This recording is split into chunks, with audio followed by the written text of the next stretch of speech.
MEG 2 doesn't have a normal plot structure. It's not a 3-act structure. It's not a 5-act structure.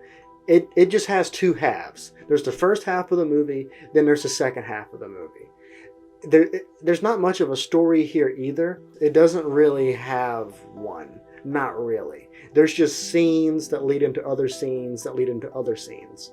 Which, I mean, that's what a movie is, but it's just isolated incidents. The first half of MEG 2, it reminded me of MEG 1. Everything that I don't like about that movie. It took itself way too seriously. The dialogue is so corny. It's so bad. And so that first half is just hard to get through. And that whole portion of the movie is basically the trench part of MEG 2, The Trench. At about the hour mark of the movie, maybe 60% of the way into the movie, so it's not exactly half. Once the characters finally leave the trench, the rest of the movie is great fun. I've never seen such a drastic quality shift before in a movie.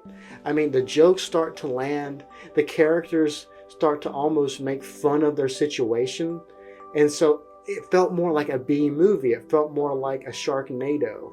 It didn't take itself seriously anymore, and I started to have fun with it. Finally, the sharks were now in the movie, the megalodons, and there's a giant like octopus, squid creature. I mean, the movie just goes off the rails in all the right ways. And so the last hour of the movie, I had a blast. I mean, it was so corny, so over the top, but it finally clicked. It finally all came together. And I was thinking, wow, they should have just started the movie there. Maybe have like the first 10 minutes or so, you have the characters in the trench. I won't spoil why they're there, but just have them there and then quickly get through that. Then have the rest of the movie be what the last hour was. Make the movie like an hour and 20, hour and 30 minutes. It doesn't need to be any longer than that.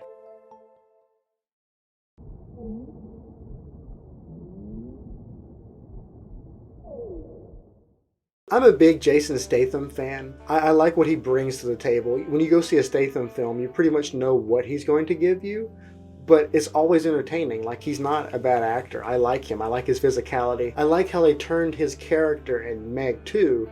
They made it more like how he is in other movies. He's more like an Ethan Hunt, like action hero. Because in the first movie, he doesn't do any fighting. Like, he does fight the MEG, but he doesn't like punch or shoot or hit any guys. In this movie, the opening sequence is him doing like a Mission Impossible type espionage sequence. So we get to see him beat up a couple of people, and we see his physicality as an actor, and that's one of his strengths. So I'm glad that the movie tailored that character to his strengths this time around. The best character in the movie is DJ.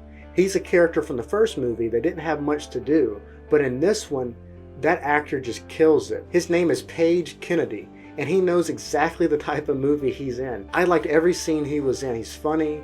He just makes every scene better. He's a blast to watch. So if they make a MEG 3, I really hope he comes back. This movie is projected to make a lot of money in China, and that is mainly due to the fact that the co-lead of the movie is played by Wu Jing. He's a very popular Chinese actor and director. If this movie is going to be a hit, it will be carried by China and not the United States at all, because this movie has a B- cinema score, which is very low for an audience score. So this won't really have momentum like a Barbie or Oppenheimer, not even in the slightest. But overseas, it's tracking to do very well.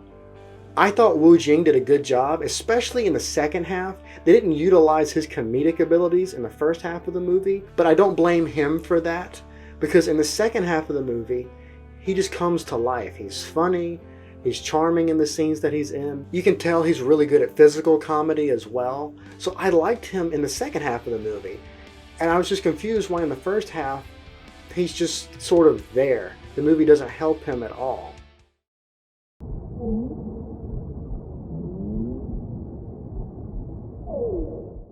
If I had to rate the movie in terms of entertainment value, the first half is a D-. But the second, I would give it a strong B. Thank you for watching. Please make sure to like and subscribe. I want to thank all of you for supporting this channel. It has really grown over the past month. I've noticed my subscribers go up, my views have gone way up per video, and I just want to thank you because I really enjoy doing this and I'm going to continue doing it. And it wouldn't be possible without you. So I just want to thank all of you. I'll be back next week with more videos, and I hope you have a great day.